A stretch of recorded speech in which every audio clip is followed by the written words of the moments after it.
اجمیر شریف کی درگاہ میں جانا، اجمیر شریف کی درگاہ میں حاضر ہونا کیسا ہے، اس بارے میں تفصیل سے بتا دیں۔ ارسلان بہار، دیکھیں یہ بزرگوں کی قبر پہ جانا صرف آخرت کی یاد تازہ کرنے کے لیے یا میت کے لیے دعا کرنے کے لیے اس نیت سے جانا جائز ہے، اس کے علاوہ کسی بھی نیت سے جانا جائز نہیں۔ آج کل جو یہ مزار بنے ہوئے ہیں انڈیا اور پاکستان میں، ان میں بہت ساری خرافات ہوتی ہیں، اس لیے ان مزاروں پہ جانے کو ہم ناجائز ہی کہتے ہیں۔ اس کی وجہ یہی ہے کہ اس سے بدعتیوں کی تائید ہوتی ہے، اور جو کچھ دھوم دھڑکا وہاں پہ ہو رہا ہے سب کو پتہ ہے۔ رسول اللہ صلی اللہ علیہ وسلم نے ارشاد فرمایا کہ اللہ یہود و نصارہ پہ لعنت کرے، وہ انبیاء کے دنیا سے جانے کے بعد ان کی قبروں کو میلہ گاہ بنا دیا کرتے تھے، عیدگاہ، جیسے عید پہ میلے ٹھیلے ہوتے ہیں۔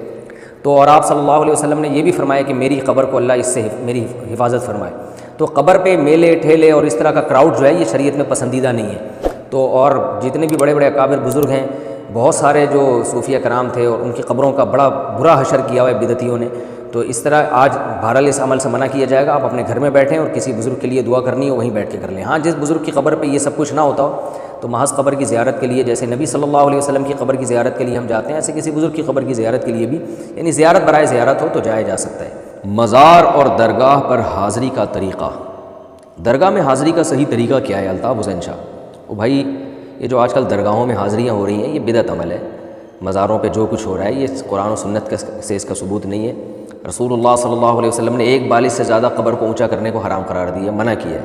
اور آج کل آپ دیکھیں کیا کچھ ہو رہا ہے، قوالیاں ہو رہی ہیں۔ البتہ اگر ویسے ہی کسی بزرگ کی قبر پہ آپ جانا چاہیں تو محبت کی وجہ سے، لگاؤ کی وجہ سے، کسی سے آپ کو عقیدت ہے تو آپ ان کی قبر پہ جا سکتے ہیں، کچھ بھی نہیں کرنا، آپ نے تمیز سے جانا ہے، اور مرحوم کے لیے، میت کے لیے دعا کرنی ہے، اور ہاتھ اٹھا کے دعا نہ کریں، کیونکہ وہاں پہلے ہی شرک ہو رہا ہے۔ اگر آپ ہاتھ اٹھا کے دعا کریں گے تو یہ وہم ہوگا کہ شاید آپ اس قبر والے سے مانگ رہے ہیں، تو جہاں اس وہم کا خطرہ ہو وہاں ہاتھ اٹھا کے دعا نہیں مانگنی چاہیے قبر پہ، لوگ یہ نہ سمجھیں کہ قبر والے سے مانگ رہے ہیں۔ تو وہاں جائیں آپ، میت کے لیے جو بھی بزرگ ہیں ان کے لیے دعائیں مغفرت کریں، اور اللہ سے یہ دعا مانگیں کہ اللہ ہمیں ان کی نقش قدم پہ چلنے کی توفیق عطا فرمائے، بس یہ دعا مانگیں اور پتلی گلی سے نکل لیں۔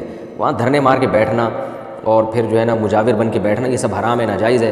نبی صلی اللہ علیہ وسلم نے اپنی قبر کے لیے ان چیزوں کو برداشت نہیں کیا، حالانکہ آپ صلی اللہ علیہ وسلم سے زیادہ تو اس کائنات میں کسی کا مقام نہیں ہے۔